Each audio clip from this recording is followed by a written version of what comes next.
Hi, this is your Yo-Yo Sam. Come on, let's go. Let's bolt in. Hi, hello, good afternoon to all lovely ladies and gentlemen. Welcome.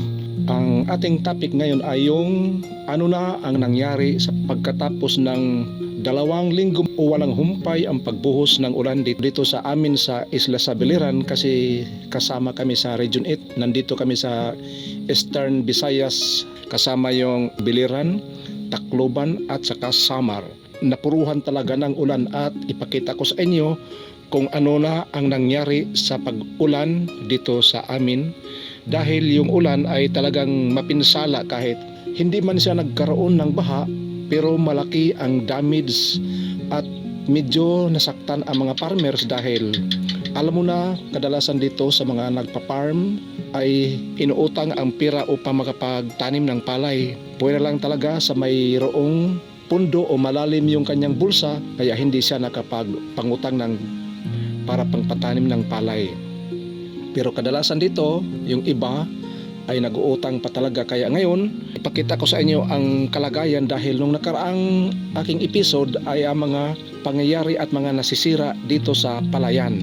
Itong palay na to, mag 1 month na to siya ngayong January 28, dahil itinanim ito noong December 28, at dumating yung ulan na pagkatapos pa lang ng pag New Year ay wala nang humpay sa pagtigil ng ulan. Kaya yung fertilizer na inilagay dito ay na-flush away. Yung mga nalulusaw o na-melted na fertilizer ay hindi talaga lahat ay napakinabangan sa isang palay. Natangay sa malakas na agos ng tubig. Kadalasan dito ay nagkanya-kanya ng pagbutas dito sa kanilang mini dike. Kaso lang, yung iba dito na nagkaroon na ng fertilizer, sila ay nalulugi na. At ito ngayon ang pangyayari, dahil panay ang ulan dito sa amin at tumigil lang ngayon. Ang mga dahon ng palay ay nagkaroon ng mga puti-puti. Yung tinatawag namin dito sa amin na lokalinon as hilas. Mayroon siyang puti. Nagkaroon siya ng mga puti-puti dahil sa ulan yan, at saka sa isang uri ng isang opis. Kaninang umaga, inisprehan na to siya ng brodan upang maampatan ang pagkaroon ng puti-puti sa kanyang dahon, dahil sa walang humpay na pag-ulan at saka yung mga pest. At ito, ipakita ko sa inyo ang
nag-spray kaninang umaga. Dito siya sa gitna nagumpisa.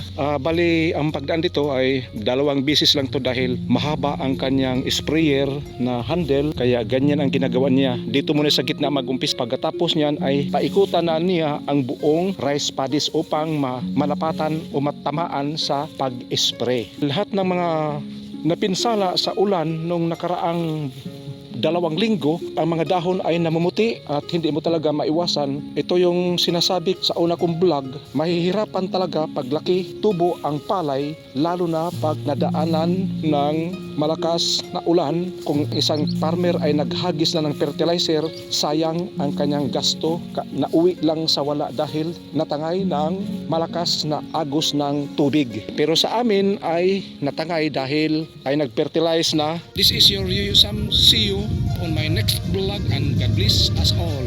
Bye bye.